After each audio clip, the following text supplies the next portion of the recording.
Mission Impossible films always have really great casts. And what is it like being on set with all of these people? Any moment spent with Simon, really, just sitting down. I think Simon and I view the world through a series of punchlines. So it's fun sitting with Simon. Everyone's like a family, really, and a very welcoming family. Obviously, I was a new guy coming in, and I didn't feel like the new guy at all. It was just open arms. And working with Macquarie, a true pleasure. The man's a genius. He's really good at what he does, and a gentleman. It's very nice working with gentlemen. And Tom, you've heard all the stuff, charming, professional, always on time, kind. But Tom, most of all, when you're sitting in a helicopter in the New Zealand Southern Alps, and there's a guy in another helicopter who's an actor, and he's stunt flying a helicopter, doing all sorts of crazy stuff. I won't describe them because I don't want to ruin it for anyone. But he's stunt flying a helicopter and acting for a camera. So his eyes aren't on his instruments. His eyes aren't necessarily on the ground, which is hurtling towards him, or the mountainside. He's acting towards cameras trying to sell for the audience. That is mad and really, really impressive. And so when I watched that, I took my hat off to him and said, okay, yeah, you're good in my book. What were you like with bloopers? You mentioned like punchlines with Simon. When we all got together in the big group scenes, if it was the end of a long day, it took just one moment of someone saying something funny, and then we all went. And Tom was normally very good at not going, but if he wants to go, he gets this like naughty boy glint in his eye, and you're screwed. There's no surviving that. Like, he will mess with you on your takes as much as possible to get you to laugh, and it is good fun. And then, yeah, there's some days you're just rolling around in laughter. You can't help it.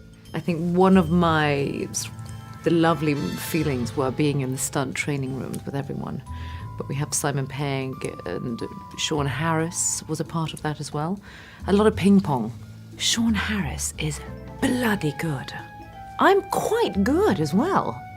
I'm actually better than I thought. Simon Pegg is crap. It's great making these kind of movies because they're global, and they always involve training to do new things and going different places and getting to work with people that you admire. I've loved Angela for the longest time, and for her to suddenly get cast in this was a real thrill, and to meet her and discover her to be the queen of everything was just absolutely brilliant. You've mentioned as well how Tom, the previous Mission Impossible film, was putting a prank and heating up your seat to make you sweat. Did anything like that happen on Fallout? We didn't really have time for pranking on this film just because we shot for 144 days, and it was so kind of full on all the time. And we had a lot of fun, and there was a lot of laughter on set, but there was no time to sort of organize any kind of complex pranks because we were just at it the whole time, you know what I mean? It was a really, really busy, industrious set. On Rogue Nation, we had those few days when Tom and I were in the car together, and while the camera was setting up, we'd just be sat in there messing around, and that's how that one evolved. But on this one, it was just, all hands on deck. I always used to make funny faces. Having said there's no pranks. When Henry would... Walker, Henry's character, does a lot of looking, like he looks at us all the whole time because he's trying to size us all up. And whenever he'd look over at me, I'd always be giving him a look. And so if neither of us were on camera, I would do my very best to make him laugh. And we had some very hairy moments sometimes in the middle of scenes that we weren't actually in, when we'd both be giggling like little boys. It's not a professional thing, I'm not proud of it, but it happened. There was one time when we were sort of all in a tent up this valley in New Zealand, and we were all there together, and it was freezing cold, and it was like 5 a.m. and the sun was coming up, and I was asking Simon about how it's been to be in three of them and Rebecca, and it just felt really cool to be joining them.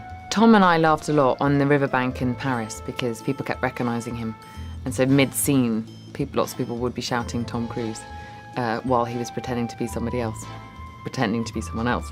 So we laughed loads that day.